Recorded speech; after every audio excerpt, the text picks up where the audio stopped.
Hola estimados, mi nombre es Juan Papich Condori y quiero compartir con ustedes este video para fortalecer su proceso de aprendizaje.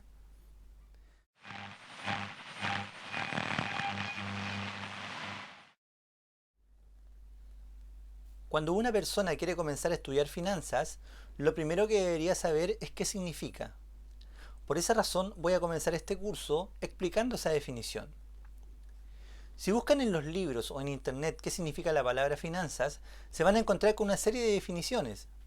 Pero en términos generales se trata de un área de la economía que se dedica a la administración del dinero. Pero no es cualquier tipo de administración, sino que aquella que necesariamente comprende la aplicación y combinación tanto de la ciencia como el arte. Ciencia porque sus acciones o decisiones se basan en hechos ya estudiados y comprobados, de causa y efecto, como por ejemplo si mantengo dinero en caja voy a poder pagar mis deudas. Y arte porque se requiere de ciertas capacidades y habilidades humanas para lograr el éxito, como por ejemplo definir cuánto dinero debo mantener en caja para enfrentar los imprevistos. Sin embargo, hay que aclarar que existen distintos ámbitos de estudio de las finanzas. Por ejemplo, están las finanzas personales, que se orientan a la administración del dinero de los individuos. También las finanzas corporativas, que se enfocan a la administración del dinero de las empresas. Por otro lado, las finanzas públicas, orientadas a la administración del dinero del Estado. Y finalmente, las finanzas internacionales, enfocadas al intercambio del dinero entre países. Como este curso está orientado a la administración de empresas, lo voy a focalizar en el estudio de las finanzas corporativas, es decir, aquella que precisamente se relaciona con las empresas. Pero antes de entrar directamente al tema, voy a partir por definir qué significa una empresa. Una empresa es una organización que se dedica a la producción o venta de bienes y o servicios para satisfacer las necesidades de la comunidad. Al escuchar esta definición, es inevitable dejar de analizar ciertos conceptos, como por ejemplo las necesidades, aquellas que Maslow clasificó de dos formas en su clásica pirámide. Las necesidades primarias, que consideraban las fisiológicas y de seguridad, y las necesidades secundarias, que abarcaban las sociales, de estima y autorrealización. Aquí es importante indicar que Maslow solo clasificó las necesidades, no especificó cómo éstas se debían satisfacer.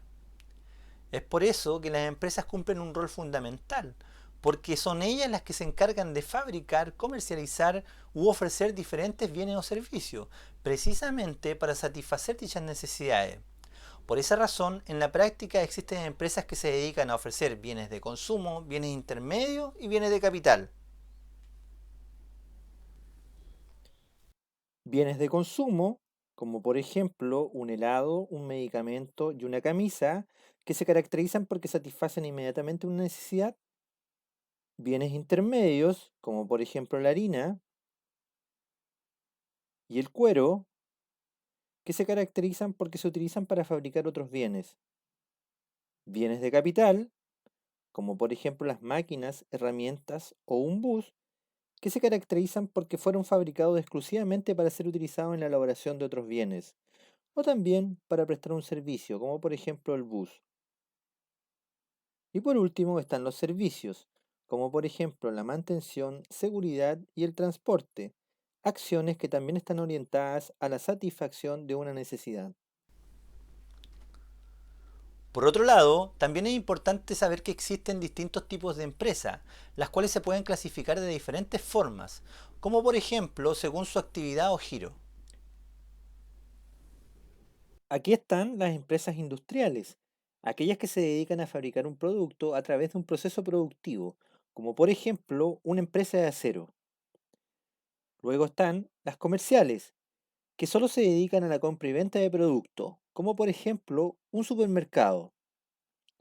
O también las de servicio industrial, aquellas que se dedican a ofrecer servicios a otras personas o empresas, como por ejemplo las empresas que ofrecen servicios de Internet. Por otro lado, encontramos a las empresas mixtas o multiactivas, aquellas que desarrollan más de una actividad, como por ejemplo un negocio que se dedica a ensamblar y vender computadores. Y finalmente, las de servicio comunitario, que normalmente se les llama organizaciones o instituciones, porque son sin fines de lucro, como por ejemplo un hospital público. Otro tipo de clasificación que se puede hacer es según su estructura jurídica. Aquí tenemos las siguientes empresas. Aquí, en primer lugar, están las empresas individuales, que poseen un solo dueño, el que generalmente desarrolla la totalidad de las funciones y asume todo el riesgo. Luego están las sociedades de persona, aquellas que poseen dos o más dueños, quienes las administran y desarrollan sus funciones. En este caso, estas se pueden constituir de responsabilidad limitada o ilimitada, dependiendo de las expectativas de crecimiento y el riesgo que quieran asumir los dueños. Las sociedades anónimas son otro tipo de empresa, las cuales están constituidas por accionistas, quienes son sus dueños. Estos últimos deben elegir a un directorio para que las administre y establezca los lineamientos a seguir. Se pueden constituir de dos formas, como sociedades anónimas abiertas o cerradas. La diferencia es que las primeras cotizan sus acciones en la bolsa de comercio. De la misma forma, existen las sociedades comanditarias o sociedades en comanditas, que poseen dos tipos de socios, uno que la financia y otro gestor, generalmente el dueño de la idea, quien la administra. Son menos comunes, pero bastante interesantes al momento de analizarlas. Y finalmente, la empresa individual de responsabilidad limitada, que es una sociedad que permite a una persona iniciar una actividad de manera individual, con un patrimonio propio y distinto al del titular. Este tipo de empresas, del punto de vista tributario, están orientadas principalmente a desarrollar actividades comerciales afectas a primera categoría. Otro tipo de clasificación que se da es según el origen del capital, es decir, quién aporta el dinero para constituirlas. Aquí tenemos las siguientes empresas. Las empresas públicas, que son aquellas que se constituyen con el aporte de capital que realiza el Estado, por ejemplo, Banco Estado. Por otro lado, están las empresas privadas, que son aquellas que se constituyen con el aporte de capital que realizan los particulares, por ejemplo, las empresas de retail. Y por último, están las empresas mixtas, aquellas que se constituyen con el aporte de capital que realiza tanto el Estado como los privados, como por ejemplo la zona franca de Iquique, Sofrisa. Y finalmente, también se pueden clasificar según su tamaño. De esta forma, tenemos las siguientes empresas. Aquí están las micro, pequeñas, medianas y grandes empresas, pero a su vez esta clasificación se puede trabajar en función de dos criterios. Primero, según sus ventas anuales. Las microempresas, menos de 2.400 UF al año. Las pequeñas empresas, entre 2.401 y 25.000 UF al año. Las medianas, entre 25.001 y 100.000 UF al año. Y las empresas grandes, más de 100.000 UFs. Y también de acuerdo al número de trabajadores. Las microempresas, con menos de 10 trabajadores. Las pequeñas empresas, entre 10 y 50 trabajadores. Las medianas entre 51 y 200 trabajadores, y las grandes con más de 200 trabajadores. Es importante indicar que las distintas clasificaciones anteriores no son excluyentes. Por esa razón, en la práctica una empresa puede ser comercial, individual, privada y pequeña, así como también puede existir otra que sea industrial, sociedad anónima y grande. Independientemente de cuál sea esta, necesariamente tiene que desarrollar una serie de funciones para que se pueda relacionar adecuadamente con su entorno. A través de este esquema, quiero mostrar las diferentes funciones internas que debe desarrollar una empresa para llevar a cabo sus operaciones, independientemente cuál sea su tamaño, así como también identificar a las personas o entidades externas con las cuales habitualmente se tiene que relacionar. Las funciones de comercialización, compras, producción y finanzas, de color amarillo en el esquema, se denominan funciones operativas, porque su gestión o desempeño impacta de manera directa en los resultados de la empresa.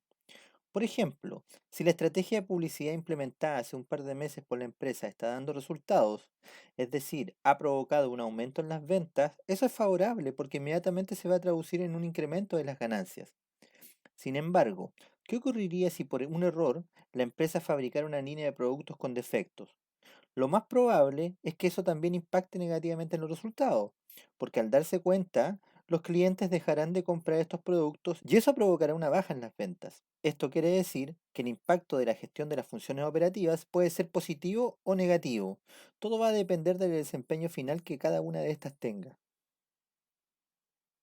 En cambio, las funciones de personal, contabilidad, costos, asesoría jurídica e informática solo se consideran funciones asesoras o de apoyo, porque su gestión no impacta directamente en los resultados, pero son necesarias para agilizar y optimizar la gestión del negocio. Por ejemplo, una microempresa informal que no lleva contabilidad igual puede seguir desarrollando sus operaciones de compra-venta, pero al momento de tratar de conseguir un préstamo, las instituciones financieras pedirán esa información. Y no estoy diciendo que no la tengan, sino que tardarán más tiempo en conseguirla. Por otro lado, también es interesante conocer quiénes son las personas o entidades externas con las cuales la empresa se tiene que relacionar constantemente, porque muchas veces se cree que la empresa solo se debe preocupar del consumidor o cliente. Sin embargo, existen otras como las instituciones financieras, el Estado y otros organismos o instituciones, así como también los proveedores, trabajadores y los propios dueños, ya que ellos demandan algo a la empresa, como por ejemplo el Estado exige que la empresa cumpla con el pago de los impuestos al cual está afecta su operación en las fechas correspondientes, al igual que los proveedores, quienes también exigen el pago de sus créditos otorgados en los plazos acordados. Por esa razón, el trabajo que realiza el gerente general junto al administrador financiero de la empresa no es fácil, porque constantemente deben responder con la demanda tanto de los clientes internos como de los clientes externos. Recuerden que en esta asignatura voy a focalizarme en el análisis de la función finanza. Por esa razón, voy a indicar cuál es su propósito y cuáles son las herramientas que utiliza para lograr su objetivo. El propósito de la función finanzas es administrar de manera eficiente los recursos financieros de la empresa, manteniendo un equilibrio entre la liquidez y la rentabilidad. Aquí quiero aclarar enseguida que ese equilibrio no necesariamente significa que debo destinar 50% de los recursos para mantener liquidez y el otro 50% para generar rentabilidad. La distribución de ese porcentaje puede ser 60-40 o 30-70. Todo va a depender del tipo de empresa, al igual que los compromisos y expectativas que ésta tenga. Por lo tanto, ese equilibrio siempre debe dar a entender que la empresa tenga liquidez y también recursos suficientes para generar rentabilidad. Para ello, una de las herramientas que utiliza precisamente el análisis de los estados financieros, materia que vamos a trabajar en esta asignatura. Además del diseño de presupuesto, que es una planificación de las actividades expresadas en números, la determinación del punto de equilibrio financiero para saber en qué momento los ingresos totales logran cubrir los costos totales, y finalmente la evaluación de proyectos, para analizar qué alternativas de inversión son más convenientes, materias que también veremos en cursos más avanzados. El objetivo principal de la función finanza es determinar las fuentes y usos del dinero, es decir, de dónde se va a obtener este y cómo se va a utilizar. Lo ideal es que siempre se consiga el menor costo posible y ojalá se saque el máximo rendimiento, pero eso en la práctica no es tan fácil, porque para obtener rentabilidad uno siempre se tiene que arriesgar y está comprobado que existe una relación directa entre el riesgo y la rentabilidad, es decir, a mayor riesgo, mayor rentabilidad. Por esa razón, aquí es clave la experiencia que pueda tener el administrador financiero, quien constantemente debe dar respuesta a estas tres interrogantes. ¿En qué invertir? Esta pregunta tiene relación directa con el uso que se va a dar al dinero. Aquí se debe recordar que los recursos son escasos. Por lo tanto, el administrador financiero constantemente debe estar preocupado de invertir ese dinero en las opciones más convenientes para la empresa, es decir, aquellas que generan un mayor retorno. ¿Cómo financiar las inversiones? Esta pregunta se relaciona con las fuentes de financiamiento, es decir, de dónde se va a obtener el dinero para financiar las inversiones de la empresa. Aquí lo ideal sería que fuera al menor costo posible, obviamente dentro de las opciones que se tengan disponibles. Esto lo voy a explicar, porque tal vez puede que exista en el mercado una institución financiera que otorgue préstamos con tasas de interés más bajas, pero si la empresa no cumple con los requisitos que ésta exige, no se va a poder tener acceso a ellos. Y finalmente, ¿de qué manera distribuir las utilidades? Si fuera por los dueños, es muy probable que estos quieran que se repartan todas las utilidades. Sin embargo, reinvertirlas permitiría a la empresa tener una mayor estabilidad y comenzar a experimentar un proceso de crecimiento. Por esa razón, el administrador financiero debe decidir en qué momento es recomendable distribuir las utilidades de la empresa y en qué porcentaje, para mantener tranquilos a los dueños y al mismo tiempo velar por la viabilidad de la empresa. Recuerden que cualquier decisión financiera implica enfrentar el dilema del riesgo y la rentabilidad. Esto quiere decir que el administrador financiero permanentemente debe estar preocupado que la empresa tenga la capacidad de responder con sus deudas de corto plazo, así como también tener la capacidad de invertir dinero para generar beneficios futuros. Es decir, debe estar preocupado de la liquidez y de la rentabilidad. Para que se entiendan mejor estos dos conceptos, voy a responder las siguientes preguntas. ¿Qué se entiende por liquidez? Es un concepto que está asociado a la capacidad que tiene una empresa de responder con sus deudas de corto plazo. Es decir, mide la disponibilidad de los recursos de fácil liquidación que la empresa posee en un momento determinado para cubrir las necesidades cotidianas, como por ejemplo el pago de la compra de mercaderías, el pago de los sueldos, las deudas, etc. Esto quiere decir que si una empresa tiene dinero para pagar, posee liquidez. Entonces, tener liquidez significa contar con el dinero suficiente como para cubrir todas sus deudas de corto plazo. Vamos a la siguiente pregunta. ¿Qué se entiende por rentabilidad? Es un concepto que está asociado a los resultados que podría obtener una empresa en el corto, mediano y largo plazo, en función de las inversiones que realiza. Esta diferencia que se genera al final de un periodo entre los ingresos y los costos generalmente se da por el uso tanto de los activos circulantes como fijos de la empresa. Esto quiere decir que la empresa puede invertir dinero en mercaderías o activos fijos. Independientemente de lo que haga, la idea es que siempre reciba un retorno mayor por ellos, ya que ese es el objetivo de la rentabilidad.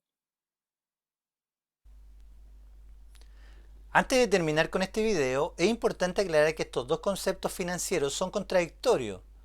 Porque si un administrador financiero decide aumentar la liquidez dejando más dinero en caja para cancelar las deudas y enfrentar imprevistos, necesariamente va a sacrificar la rentabilidad. Obviamente porque va a invertir menos dinero, situación que provocará una disminución de los beneficios futuros. Y viceversa, si decide invertir más dinero para obtener mayor rentabilidad futura, necesariamente pondrá en riesgo la empresa, porque su liquidez tenderá a disminuir. Espero que la explicación de este video se haya entendido. Nos vemos. Si te gustó el video, déjame un like y suscríbete al canal para seguir publicando más videos.